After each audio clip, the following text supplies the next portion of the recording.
Lisa Svensson, day 89 of the N527 excavations. During the expansion of N527, several remains of the natives were uncovered. This was the first time any of us could get close to any of these violent and immense creatures. Analysis of the ice surrounding the remains proves that they have been here for well over 400,000 years. This means that they existed even before the woolly mammoth. What is even more fascinating is that they seem to have changed very little within the last hundreds of thousands of years. Like evolution is on a standstill in this world. We didn't expect this, and we have to conduct research around these remains. I would like properly educated staff to be added to our ranks so we can uncover the history of these violent creatures. Dr. Lisa Svensson, N527.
Supervisor. Progress report on Niflheim Outpost N527.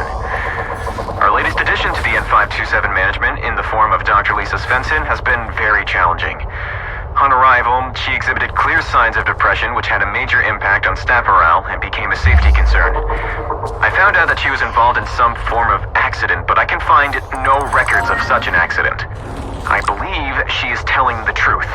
In the future, I, the supervisor of Niflheim operations, can't be kept in the dark about such matters.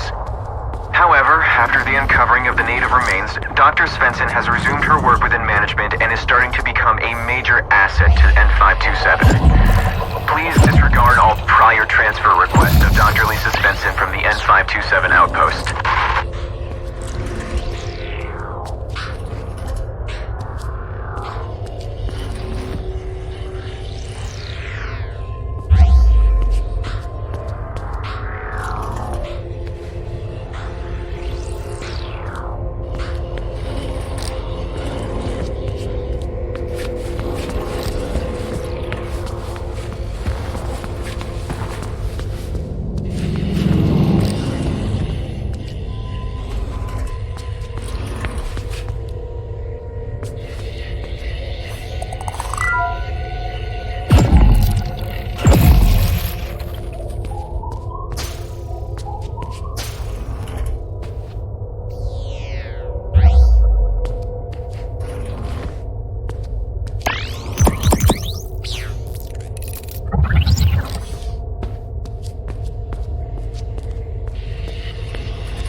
decided that my skills was of better use at Outpost N527, and I've spent a week in this freaking icebox. I miss my family. It wasn't even my fault. I told them the artifacts were dangerous. Poor Josephine.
Henrik?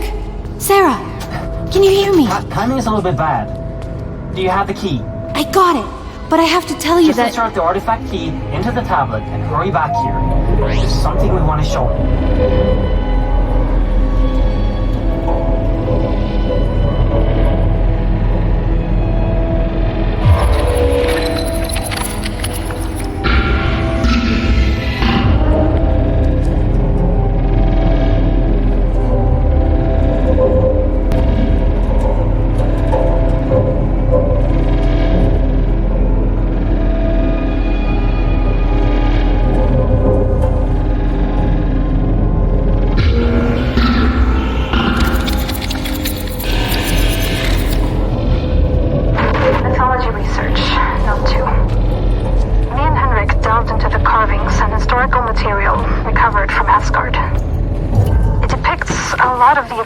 That we have represented in the book The Younger Edda, but some written stories seem to be minor versions of the true events.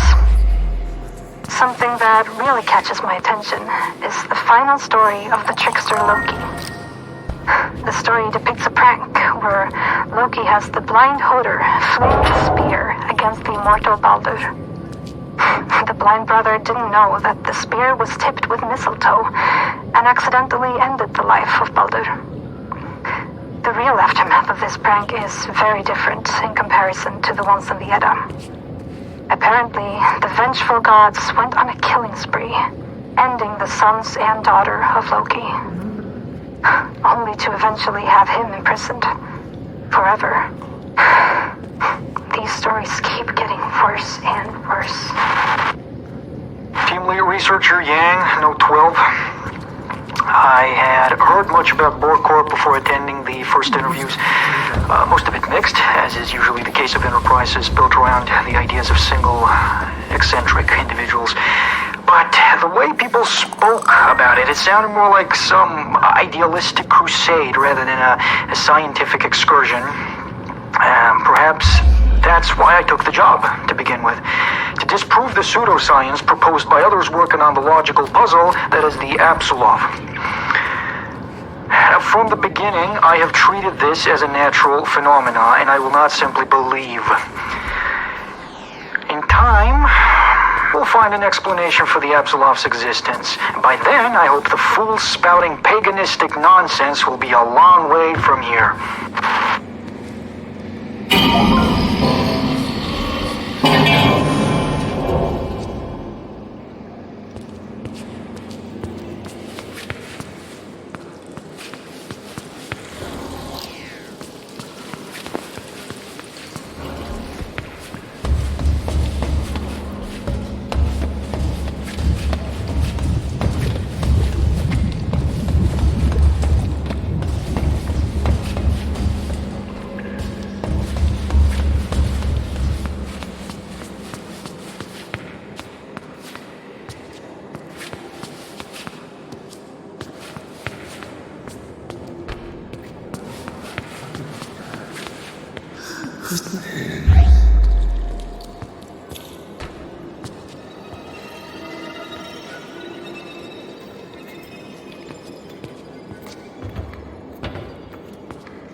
Apsulov research.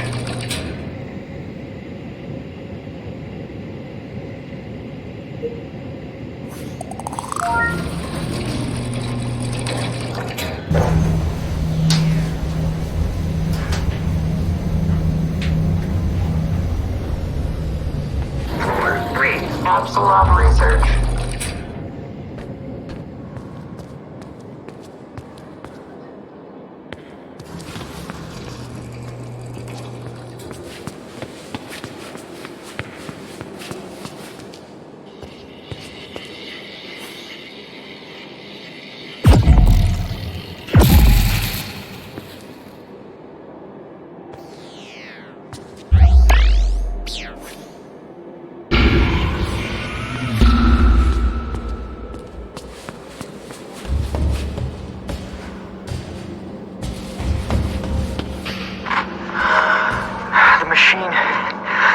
Something entered our world and it's speaking to us from the machines. The conversations among the crew are turning into fanatic gibberish. They're talking about higher beings from beyond the roots, about eternal life and ascension through the knowledge of the spirit in the machine. I fear what might come out of this.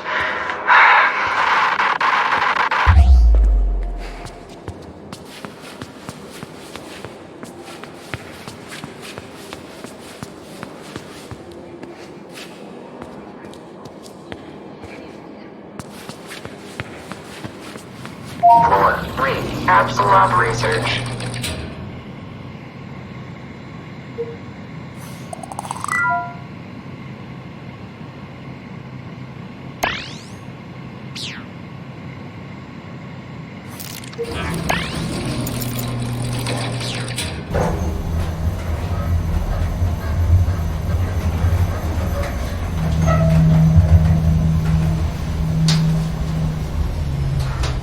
Basement 1, waste disposal.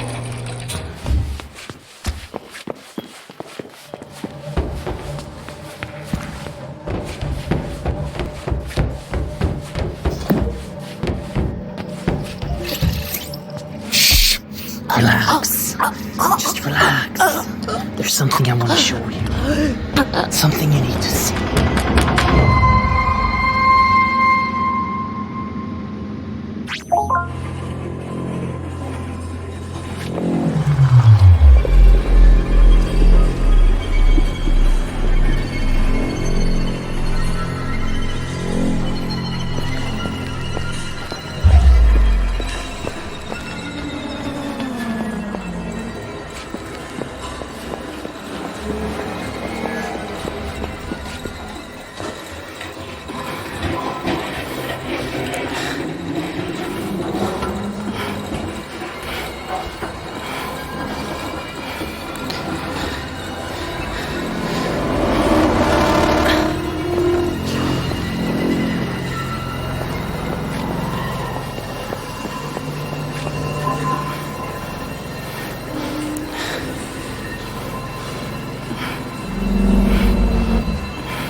Sarah, you were right. Tell me, did you see him? Did you see the spirit from the machine? What the hell did you do? Don't you see? You killed me! You have direct access to the spirit's lair. None of us can reach it but you. You can go there anytime you want.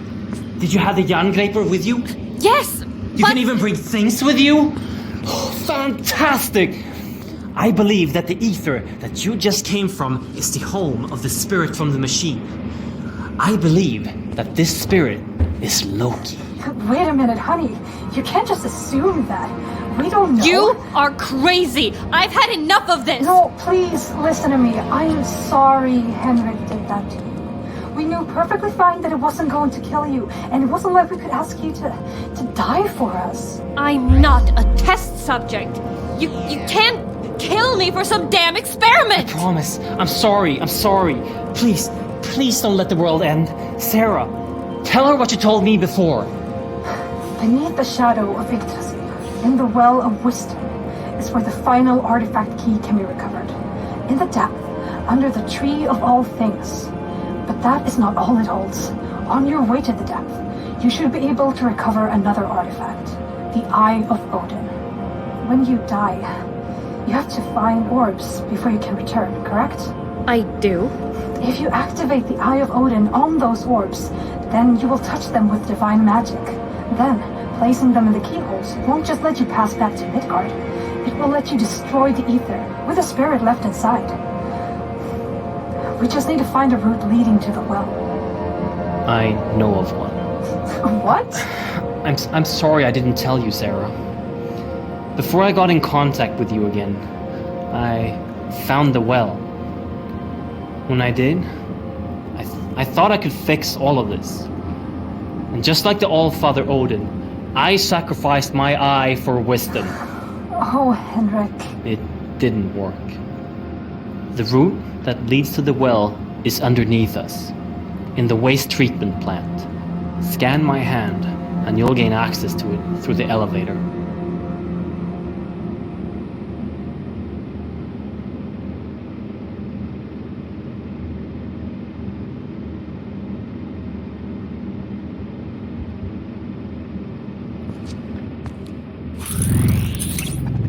That should do it. Head down to the waste treatment plant. It should be a straight path from there. Good luck. And be careful down there. Never let the lights go out. In the worst case scenario, you always have the Yang pen.